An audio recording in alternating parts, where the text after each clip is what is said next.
Kenapa Bapak Anu yang dulu waktu kita sama-sama sholat tarawih ngaji bersama nggak hadir lagi Ramadan ini? Yang mana Pak Ustadz? Itu yang dulu waktu kita sholat tarawih, nuzul Quran, tabligh akbar, pengajian. Meninggal mendadak Pak Ustadz. Kenapa? Serangan jantung. Begitulah urgensinya jantung. Itu maka jantung itu diisi dengan zikir la ilaha illallah, la ilaha illallah, la ilaha illallah. Supaya apa? Menghilangkan darah kotor. Setan berbisik tidak di telinga. Setan berbisik bukan di mata. Di mana setan berbisik? Allazi waswisu fi sudur, di dada. Dada yang mana? Kanan, kiri, tengah, atas, bawah. Alladzi waswisu fi sudur, di jantung. Itu maka bisikan setan itu diusir dengan apapun yang berbisik di dalam. Kau rendah, kau hina, kau sedih, kau nggak ada tempat bergantung lagi Abdul Somad. Kau sekarang sudah tidak punya apa-apa Abdul Somad. Diusir dia dengan bisikan. Mengusir setan mudah dengan la ilaha illallah itu. La ilaha illallah. Yang susah ini mengusir kawan. Dia berbisik ke telinga kita, kau nggak ada apa-apa. Kita bacakan la ilaha illallah, dia lebih kuat lagi dari Allah. Sebetulnya zikir itu kuat atau pelan? Ini ayatnya mengatakan zikir itu pelan. Wadhkur rabbaka fi nafsika, sebutlah Tuhanmu dalam dirimu.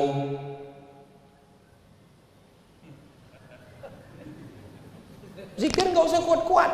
Allah mengatakan wadhkur rabbaka fi nafsika, sebutlah Tuhanmu dalam dirimu.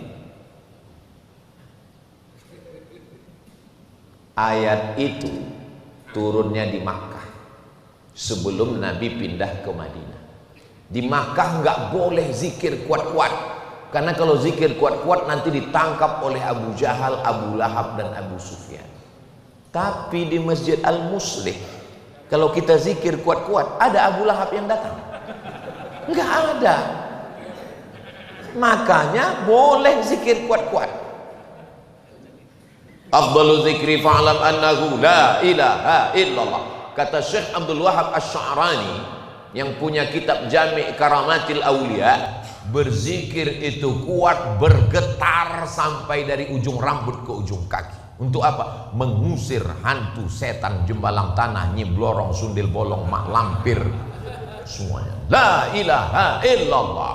Itu maka kiai, habib, ulama, tuan guru dulu kalau mau mengusir, membersihkan laut, membersihkan hutan, ada tradisi di bumi Melayu tempat kami. Orang kalau mau buka hutan, itu tanah digali, dipotongkan kepala kerbau, kambing sesuai dengan level setannya. Tempat kami cukup ayam Pak Ustadz, berarti setan kelas ekonomi. Potong kambing, dimasukkan ke dalam, datang ulama. Ulama kita nggak keras. Ulama kita dulu nggak langsung ini bid'ah haram. Kalau begitu dia kita nggak Islam sekarang, dipancung orang kepalanya. Cara ulama dulu ketika datang lembut. Apa kata dia? Apa yang kalian lakukan? Kami memberikan makan hantu setan jembalang tanah supaya jangan ganggu tanah kami. Apa yang kalian tanam? Kepala kambing. Darahnya saja masukkan ke dalam. Karena dalam Islam haram makan darah. Gak boleh. Terus kepalanya gimana Tuan? Kepalanya bawa pulang. Tidak disop Pak, digulai. Orang Melayu kepala itu kalau disop dia amis. Kepala itu digulai pakai santan, pakai bumbu. Setelah dimasak, masyarakat takut makan karena ini jatah setan. Akhirnya diberikan kepada tuan guru. Itulah maka di mana saja saya undangan itu pasti dikasih kepala kambing. Nggak tahu di Masjid Al-Muslih ini nanti apakah kepala ayam atau kepala kambing. Itu karena nggak ada setan. Jadi di mana-mana tradisi kenapa kalau pas lagi makan kepala kambing itu kok dikasih kepada ustadz, kepada kiai, Itulah asal usulnya dari lobang tanah untuk setan, jembalang tanah, hantu belau. Islam mengajarkan ini mesti dimasak. Masyarakat takut makan, dia makan. Setelah dimakan ustadznya berkunang-kunang. Wah, ini kayaknya hantu sudah mulai ngamuk. Ternyata bukan hantu, kolesterol. Tidak ada. Ustadz Somad, silakan makan ya. Ini kambing tidak mengandung kolesterol. Tidak ada kambing yang mengandung kolesterol. Bohong. Kambing mengandung anak kambing. Kalau ada kambing mengandung kolesterol. Saya duduk, ada kepala kambing, ada kepiting, ada cumi, ada sotong, seafood, lengkap, daging, semua ada. Ada Bapak Kapolres, ada Dandim, ada Bupati, Ketua DPRD. Satu pun nggak ada yang menyentuh makanan. Mereka persilakan saya. Andai di situ ada racun, saya yang mati duluan. Begitulah mereka menghormati saya. Saya makan kepiting, saya makan cumi, saya makan kepala kambing. Saya tanya, Bapak enggak? Kami enggak berani, Pak Ustaz. Saya ajarkan doanya. Bismillahilladzi la yadurru ma'asmihi syai'un fil ardi wala fis sama'. Ku sebut nama Allah, tidak ada satupun yang bisa memudaratkan baik di bumi maupun di langit. Bismillah saya makan. Saya nggak pernah sakit makan ini. Terus kalau kami sakit Pak Ustadz, saya nggak tanggung jawab.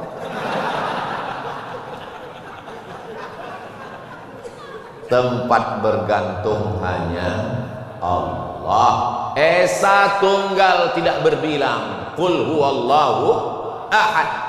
Allah Esa tunggal, jangan kepada siapa-siapa, hanya kepada Dia saja. Minta juga hanya kepada Dia. Allahus Samad artinya Allah tempat bergantung. Coba kau tengok dulu terjemah juz amma. Kata mak saya buka juz amma, saya masih kecil. Apa arti as-samad itu? Allahus Samad, Allah tempat bergantung, mak. Berarti aku ini tempat bergantung. Kau Abdus Somad, kau bukan Allah, kau hamba Allah tempat bergantung. Dari sekian banyak Asmaul Husna, kenapa yang dipilihkan untuk saya As-Somad? Baru sekarang setelah umur 28 tahun ini baru saya. Umur ini bukan masalah angka guys. Umur ini masalah rasa. Barulah setelah berumur 48, saya lahir 77 Pak. Sekarang umur 48, walaupun enggak banyak yang percaya saya 48. Barulah setelah umur 48 tahun ini saya tahu Abdus Somad dipilihkan nama itu untuk saya. Karena ternyata banyak orang yang menggantungkan harapannya ke saya. Terutama masalah jadwal pengajiannya. Pertemuan kita hari ini tidak ada siapapun yang mengatur. Berapa banyak pertemuan yang direncanakan tidak jadi, dan berapa banyak yang tidak kita inginkan terjadi. Itu semua rencana Allah. Sebelum kita ada di alam nyata, sebelum ayah ibu kita bertemu dan bersua, innallaha katabal maqadir, Allah sudah menuliskan takdir 50 alfasanah, 50.000 tahun. Qabla an yakhluqas samawati wal ard, sebelum Allah menciptakan langit dan bumi, Allah menciptakan makhluk namanya qalam. Qalam itu pena. Allah bersumpah, nun wal qalami, demi qalam, pena. Uktub, pena pun menulis. Dituliskan di Lauhil Mahfuz tanggal 26 bulan Rabiul Akhir kita bertemu subuh ini. Bertemu di waktu yang paling mulia, waktu terbitnya matahari, di hari yang paling mulia, hari Jumat. Saya nggak tahu jadwal hari subuh ini di sini, dan saya tidak pernah minta jadwal. Saya tiba-tiba dapat jadwal di waktu paling mulia, waktu subuh, di hari paling mulia, hari Jumat, waktu fajar. Allah bersumpah, wal fajri, demi waktu fajar. Heran juga saya, kenapa waktu fajar dapat jadwal di sini? Rupanya nama ketua Pak Kalapasnya Pak Fajar.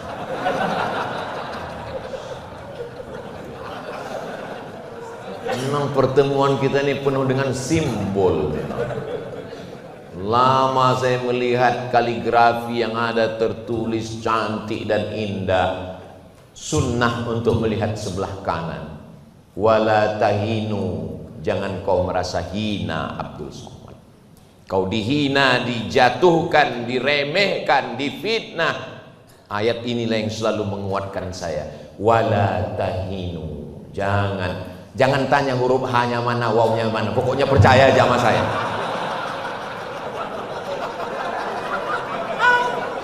Yang mana wawnya Pak Ustadz? Yang mana? Itu urusan saya.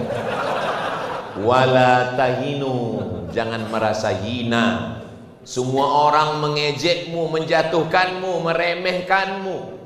Kau tercampak dari kampus tempat kau mengajar. Kau terbuang dari PNS. Kau hidup sendiri. Ibu tempat kau bergantung pun hilang. Yayasan tempat kau bernaung pun tak ada lagi. Ayat ini yang menguatkan saya. Wala tahinu, jangan kau merasa hina.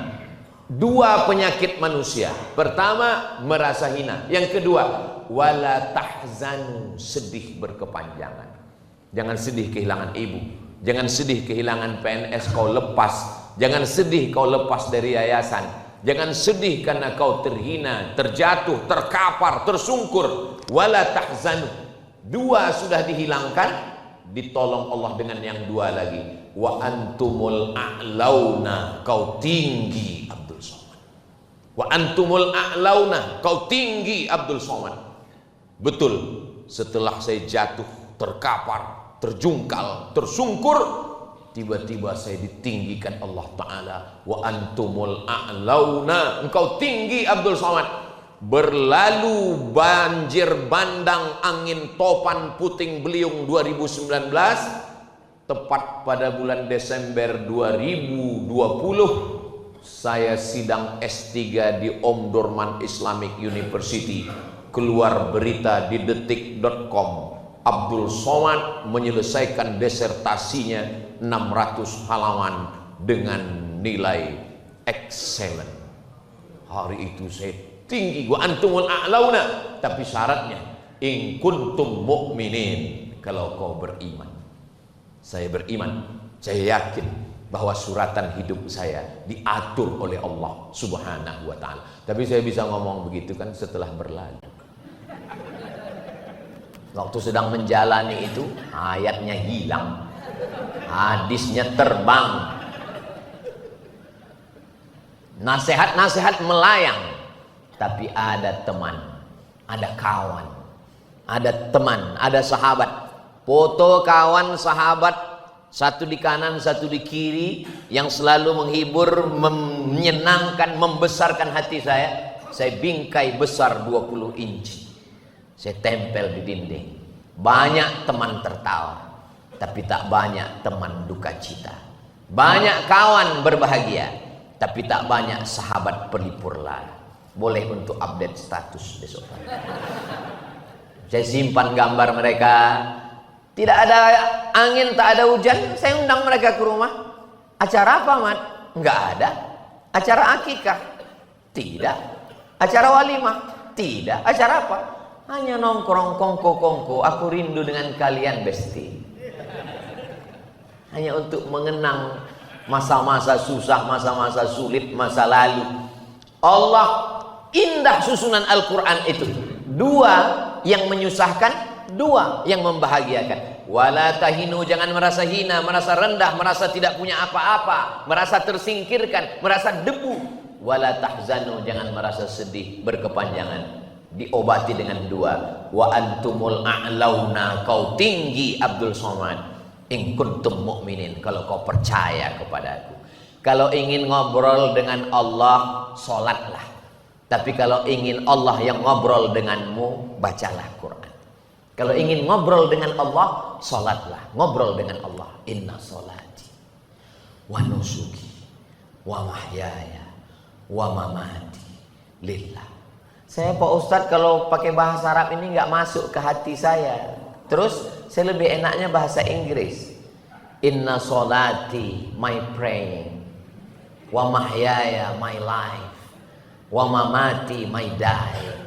Lillahi Rabbil Alamin, for you, oh my God. Tapi jangan diucapkan, batal sholatnya. Di dalam hati saja. Inna sholati wa nusuki wa mahyaya wa mamati lillahi Rabbil Alamin. Aku dulu dihormati, dibesarkan, dimuliakan, sekarang dihinakan. Memang yang besar hanya engkau. 2 kali kita angkat. Allahu Akbar. Sekali lagi. Allahu Akbar kabira. Dulu aku dipuji-puji, dimuliakan, tanganku dicium orang. Aku memang tidak layak dipuji, karena pujian cuma milik dia. Walhamdulillahi katsira. Sekarang aku dikatakan orang kotor, dihinakan, dijatuhkan, dinistakan, dibuli, dicaci maki. Memang aku kotor, yang suci hanya engkau. Wa subhanallahi bukratan wa asila. Allahu akbar kabira, walhamdulillahi katsira, wa subhanallahi bukratan wa asila. Kita nggak punya apa-apa, semuanya kita serahkan pada Allah. Plong, lapang, aman, nyaman, tenang, senang, bahagia bersama Allah. Kenapa orang sholat tapi hatinya tidak tenang? Ya karena iftitahnya itu tidak ada perenungan, bacanya kencang sekali, macam dapat tempe mendoan panas. Berapa banyak orang nggak tahu, nggak sadar apa yang dia baca. Iftitah, Fatihah, ayat satu napas. Ini bukan mazhab Hanafi, bukan mazhab Maliki, bukan mazhab Syafi'i, bukan mazhab Hambali, mazhab Valentino Rossi. Apa yang mau dikejar sholat cepat-cepat? Perenungan kita dalam sholat. Inna salati wa nusuki wa mahyaya wa mamati lillahi rabbil alamin la syarika lahu wa bidzalika umirtu wa ana minal muslimin. Sebelum Al-Fatihah, bersihkan dari gangguan setan. Scan. A'udzubillahi minasyaitonir rajim. Setiap rakaat. Rakaat 1, a'udzubillahi minasyaitonir rajim. Rakaat kedua, a'udzubillahi minasyaitonir rajim. 4 rakaat zuhur, asar, isya.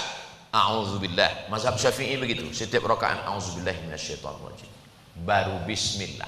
Kenapa bunyi ayatnya tidak bismillahil muntaqim, dengan nama Allah yang maha membalas? Bismillahil jabbar, dengan nama Allah yang maha kuasa. Tapi bismillahirrahman, dengan nama Allah yang maha kasih dan sayang.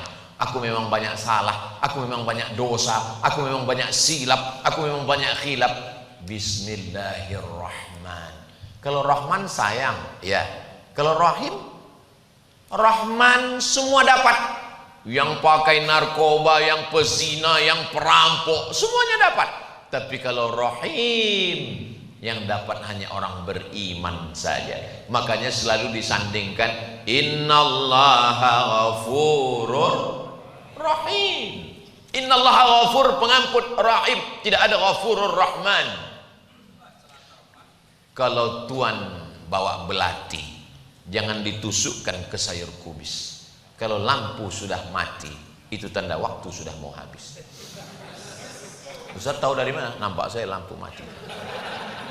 Kalau lampu sudah mati, tanda waktu mau habis. Jadi pantun itu yang 2 di ujung itu. Setelah dapat lampu mati, waktu mau habis, baru dicarikan kalimat yang sama di atas. Kalau tuan beli belati, jangan ditusukkan ke sayur kubis. Kalau lampu sudah mati, tanda waktu sudah mau habis. Tapi kami nggak bisa berpikir secepat itu, Pak Ustadz. Kalau berpantun ini berat, biar kami aja. Saya dengan Pak Abdul Latif. Kalau Abdul Somad kan tempat bergantung, tempat meminta, As-Somad. Kalau Al-Latif, Al-Latif itu artinya latif, lembut, kehalusan. Itu maka beliau mudah berpantun karena hati dia lembut. Biasanya di balik hati yang lembut, di balik kata-kata yang indah, itu ada hati yang hancur berkeping. Saya tidak mengatakan beliau, saya mengatakan saya. Makanya kalau ada orang ngomong, kenapa Ustaz Somad itu kalau ngomong mengena di hati? Karena hatinya hancur seperti kaca jatuh ke batu. Dari mana Ustaz ngambil kesimpulan itu? Bagaimana lembut dan indahnya kata-kata Zainuddin ketika ditinggalkan Hayati. pantang pisang berbuah 2 kali. Nggak usahlah kita teruskan. Saudara yang dimuliakan Allah Subhanahu wa taala. Kenapa semua nabi-nabi itu ceritanya nggak ada yang enak? Coba ceritakan ke saya. Nabi Musa alaihissalam belum lahir ke atas dunia sudah ada razia. Bukan razia STNK BPKB. Razia semua anak yang lahir sembelih hidup-hidup. Belum lahir lagi ke atas dunia. Apa dosa Nabi Musa alaihissalam? Lahir ke atas dunia, disembunyikan ibunya, takut disembelih Fir'aun, dimasukkan ke dalam kotak kayu, dihanyutkan ke sungai Nil. Kita semua tahu apa yang paling berbahaya di sungai Nil. Kuda Nil. Kuda Nil itu buaya aja takut. Buaya aja dikunyah sama kuda Nil. Kuda Nil semangka sekali gigit selesai. Andai dikunyahnya hancur berkeping kayu yang melindungi Nabi Musa. Lepas Nabi Musa, rupanya istri Fir'aun sedang mandi di tepi sungai, namanya Asia. Dia panggil dayang-dayangnya, itu ada kotak apa? Ambil. Begitu kotak ditarik oleh dayang-dayang ke tepi sungai Nil, mereka buka, mereka terkejut. Wow, amazing. Ada sesosok bayi yang lucu, bayi yang tidak berdosa dibawa ke istana Fir'aun. Fir'aun ketakutan karena dia bermimpi ada sosok bayi yang menarik mahkotanya. Dia lihat bayi, jangan-jangan ini orangnya. Bayi yang tidak berdosa, yang tidak tahu apa-apa, diuji. 1 roti, 1 batu, jangan batu bara, saya Pak Abdul Somad batu bara. 1 bara. Kira-kira tangannya milih yang mana? Datang setan mengambil tangannya supaya dia milih roti. Karena kalau dia milih roti, berarti bayi ini bukan bayi biasa, sudah bisa membedakan mana bara dengan roti. Berarti inilah dia, harus dipancung. Allah menyelamatkannya, tangannya mengambil bara. Bayi. Jadi kalau ada orang mengatakan, Ustaz Somad, kenapa ujian saya seberat ini? Berarti Allah ingin menempatkanmu di bawah level Ibrahim. Nabi Ibrahim? Enggak, Ibrahim Sregar. Saudara yang dimuliakan Allah Subhanahu wa taala. Nabi Isa alaihissalam, berkomplotlah mereka antara 3 kekuatan. Yang pertama kekuatan Romawi, yang kedua kekuatan Yahudi, yang ketiga kekuatan pengkhianat, ingin menangkap Nabi Isa. Apa kata Allah? Wa ma salabuhu, mereka tidak berhasil mensalibnya. Wa ma qataluhu, mereka tidak membunuhnya. Wa ma salabuhu, mereka tidak mensalibnya. Walakin syubbiha lahum, ada pengkhianat yang diserupakan dengannya. Belum lagi lahir dia ke atas dunia, ibunya sudah dituduh pezina karena hamil tanpa suami. Lalu Maryam meninggalkan Bethlehem, Palestina, Yerusalem. Mudah-mudahan Allah menolong saudara kita di Palestina, di Gaza. Sampai ke tempat yang sunyi, sepi, nggak ada orang. Akhirnya dia bersandar ke sebatang pohon kurma. Bayangkan perempuan sendiri karena takut dihina, diejek, dicaci maki, sumpah serapah. Apa kata Maryam? Ya laitani mutu qabla hadza, andai aku mati sebelum ini, wa kuntu nasyan mansia, aku menjadi manusia yang terlupakan. Berat sekali omongan orang ini di kota. Dia pergi ke kampung. Sebetulnya hidup ini tidak terlalu berat. Yang berat itu adalah komen netizen. Dulu kalau kita pergi ke rumah, kunci pagar, kunci rumah, kunci kamar, aman kita di kamar. Sekarang kita kunci pagar, kunci rumah, kunci semua, tetap kita dikomen orang. Ustadz ini ngomong siapa? Diri saya sendiri. Lihatlah Instagram saya yang followernya 9 juta itu. Maksudnya yang belum follow. Ustadz kok tahan baca komen-komen itu? Halakam ru'un lam ya'rif qadrahu. Orang paling celaka orang yang nggak tahu siapa jati dirinya. Saya tahu tentang diri saya. Saya nggak tahan kalau saya baca-baca komen ini. Nanti saya banting handphone ini. Terus gimana caranya? Caranya urusan update status serahkan ke admin. Maka walaupun saya yang punya akun, tapi saya nggak tahu passwordnya. Makanya jangan sakit hati. Banyak juga yang sakit hati, Ustaz Somad itu sombong. DM saya nggak pernah dibalas, message saya tidak pernah dibalas. Saya nggak tahu. Pertama, menjaga emosi saya. Yang kedua, menjaga diri saya. Karena banyak juga yang DM komen-komen itu, jadikan aku yang kedua. Saya ini masih manusia. Ujian umatku, kata Nabi Muhammad, ujian umatku di akhir zaman adalah an-nisa, perempuan. Jadi kalau bapak masih tertarik dengan perempuan, itu berarti masih umat Nabi Muhammad.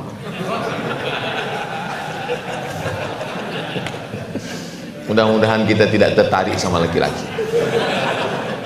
Saudaraku yang dimuliakan Allah Subhanahu wa taala, ketika Nabi Isa sudah lahir, datang mereka dari kota. Bayangkan ini niatnya, datang dari kota hanya untuk ngejek, hanya untuk ngejek, ngolok, membuli. Jadi cerita bully ini sudah dari dulu. Datang hanya untuk membuli. Apa kata mereka? Makana abuki imra'a sau'in, bapakmu bukan preman. Wa makanat ummuki baghiya, ibumu bukan, maaf, wanita tunasusila. Titik. Ayat itu sebetulnya bisa dilanjutkan, tapi kalau dilanjutkan tidak layak dalam kitab suci. Bapakmu bukan penjahat, ibumu bukan pezina. Kenapa kamu bisa hamil tanpa suami dan anakmu anak haram? Diam. Maryam tidak menjawab, enggak ngomong apa-apa. Maryam, dia hanya diam. Apa kata Maryam? Fa asyarat ilaih, dia tunjuk bayinya. Isa yang sedang terbujur, bayi baru kecil lahir. Maryam hanya menunjuk fa asyarat ilaih. Ternyata orang yang ngejek kita, kalau kita diam, dia semakin menggila. Makanya orang yang ngejek saya nggak pernah balas. Saya ingin melihat bahwa dia makin gila. Idza nataqas safihu, kalau orang dungu ngomong, fa khairum min ijabatihi sukutu, jawaban yang terbaik adalah diam. Anjing menggonggong, kapilah berlalu. Makanya kalau ada orang ngejek, hai Somad, anjing menggonggong, kapilah berlalu. Makin marah dia. Kau bilang aku anjing ya? Enggak, kau aja yang merasa. Fa asyarat ilaih, dia hanya menunjuk. Mereka makin marah. Apa kata mereka? Kaifa nukallimu man kana fil mahdi sabiyya, bagaimana kami bisa bicara dengan bayi yang belum lahir? Akhirnya biarkanlah mereka dengan kejahatan, kesakitan, keburukan hati mereka. Kita tetap bersama dengan Allah Subhanahu wa taala. Allah bisa menyatukan orang-orang yang berbeda. Pedang itu kan menghancurkan, pedang itu kan memotong-motong, pedang itu kan memutuskan. Kalau ada pedang dia memutuskan, tapi justru pedang bisa menyatukan. Di mana Ustadz bisa melihat pedang menyatukan? Itu ada pedang bisa menyatukan. Lama saya melihat ke atas. Ada huruf alif, ada huruf lam, ada huruf alif. Ada huruf alif yang terpisah, ada huruf lam yang nyambung, disatukan oleh pedang. Apa maknanya? Dia tanya yang nulis. Pezina, perampok, pelakor, ketika dia bertobat atas nama Allah, dia bisa bersatu membawa pedang untuk membebaskan Palestina. Yang menyatukan hanyalah Allah, la ilaha illallah. Datang orang yang jahat, banyak dosa, banyak silap, banyak salah, lalu dia bertanya kepada Nabi Muhammad SAW. Dia sambil makan kurma.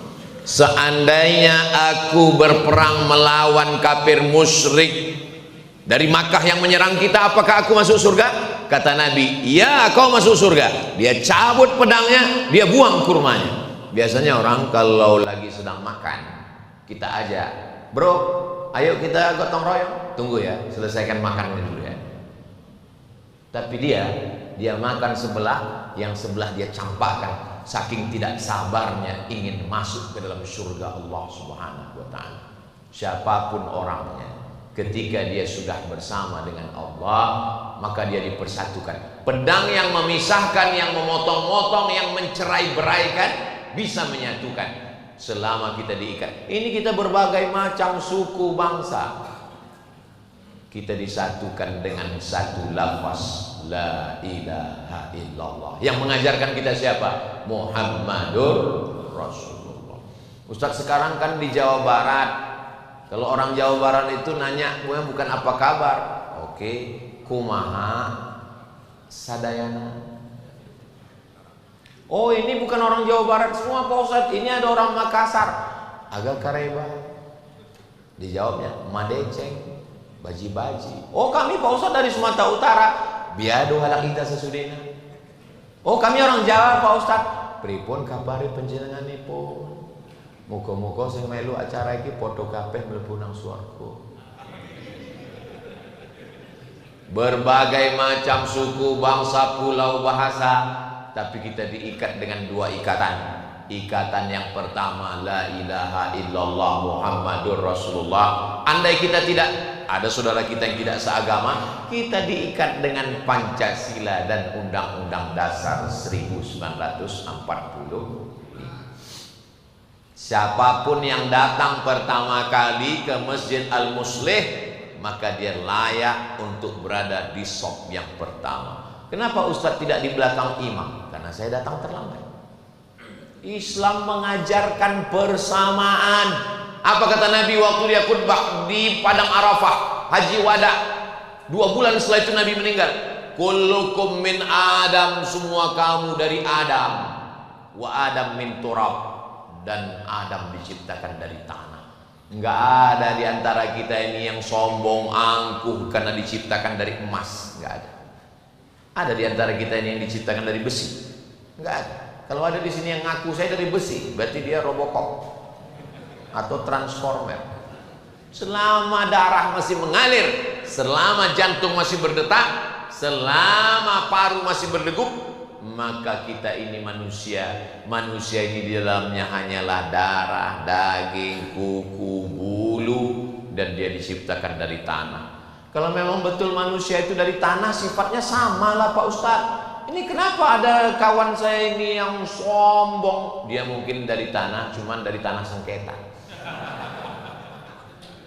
Kawan saya ini Pak Ustadz bayar hutangnya payah sekali. Dia mungkin dari tanah, cuman dari tanah liat. Semua bebannya diserahkannya ke saya Pak Ustadz. Beban ini ke saya semua. Dia mungkin dari tanah, cuman dari tanah timbun. Tolong kalau habis ngaji, jangan ngukur yang kita kaji itu untuk orang lain. Jangan, saya nggak mau setelah ini kita jadi ngomong kayaknya si Anu itu dari tanah sengketa. Kita sedang mengukur diri kita sendiri. Saudara yang dimuliakan Allah Subhanahu wa taala. Kita bisa hidup bersama, bisa berjamaah kalau kita sadar asalnya sama dan kita pun akan kembali ke tempat yang sama. Ini bukan tempat kita. Makanya karena bukan tempat kita, kita nggak nyaman di dunia ini. Tempat yang nyaman nanti tempat kita. Kita nanti akan diundang semuanya, dipanggil Allah. Ya ayyatuhan nafsul mutmainnah, wahai jiwa yang tenang, irji'i, pulang. Ini bukan tempatmu, tempatmu di sana. Irji'i, pulang ila rabbiki radiyatan mardiyah. Fadkhuli fi ibadi wadkhuli jannati. Kita akan kembali ke surga. Sebagaimana kita subuh ini bersama, insya Allah bersama juga nanti kita di surga bersama Rasulullah. Mau Bapak masuk surga bersama Ustadz Somad? Dari bunyinya sepertinya kurang mau. Saya dijemput Pak Ketua Paguyuban tahun 2018 awal.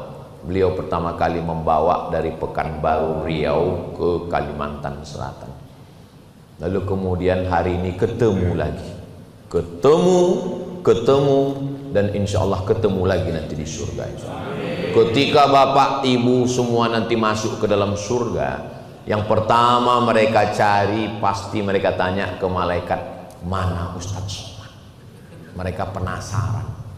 Kata malaikat, dia sudah lama nunggu kalian. Di mana dia? Di VVIP. Amin kan?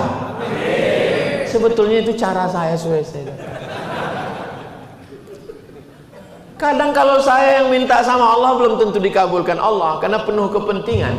Tapi kalau saudara-saudara saya yang ikhlas, yang hatinya tulus bersih, di tengah munajatnya tengah malam dia berdoa, masukkan Ustadz Somad ke dalam surgamu ya Allah. Boleh jadi saya masuk surga karena doanya itu.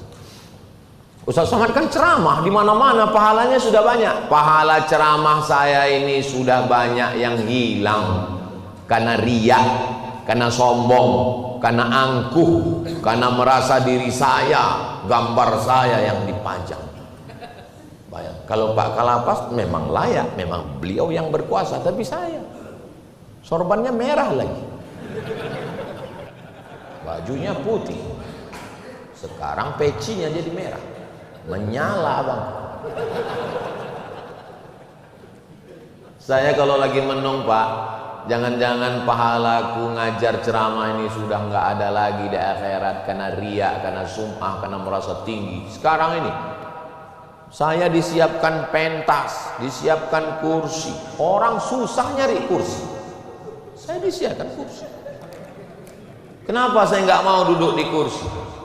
Kalau saya mana duduk di kursi, bapak-bapak duduk di bawah, saya merasa seperti Fir'aun. Lebih baik saya berdiri. Tapi bukan berarti kalau ada yang duduk di kursi nanti Ustadz Abu Dawud tersinggung. Ustadz Abu Dawud baca Quran memang mesti di kursi karena memuliakan Al-Quran. Semua ceramah itu mesti diklarifikasi karena jamaah lebih bisa mengomentari. Saya merasa amal saya ini sudah habis diambil oleh follower, viewer, dan subscriber.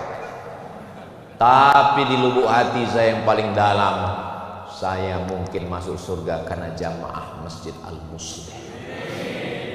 Mereka yang sudah bertaubat dan taubatnya diterima Allah, taubat nasuh. Gimana cara bertaubat itu Pak Ustadz? Mandi. Mandinya gimana Pak Ustadz? Basah dari ujung rambut ke ujung kaki. Habis mandi, sholat sunat taubat. Berapa kali? Saya sekali satu malam. Tadi sebelum kesini saya sholat sunat taubat dulu. Dibanguni Ustadz Takwa. Bangun, takut dia saya terlambat. Saya udah nyetel jam. Ternyata sebelum jam itu berbunyi dia udah datang duluan. Bangun. Saya mandi, sholat sunat taubat. Usolli sunnat taubat raka'ataini lillahi ta'ala. Dosanya perlu disebut? Nggak usah. Apalagi kalau sholat taubatnya di masjid, ada kawan di sebelah, jangan disebut. Nanti dia nanya, berapa? Kata dia. Sholli sunnata taubat raka'ataini lillahi ta'ala. Udah. Apalagi kalau sholat sunat taubatnya di dekat istri, jangan disebut.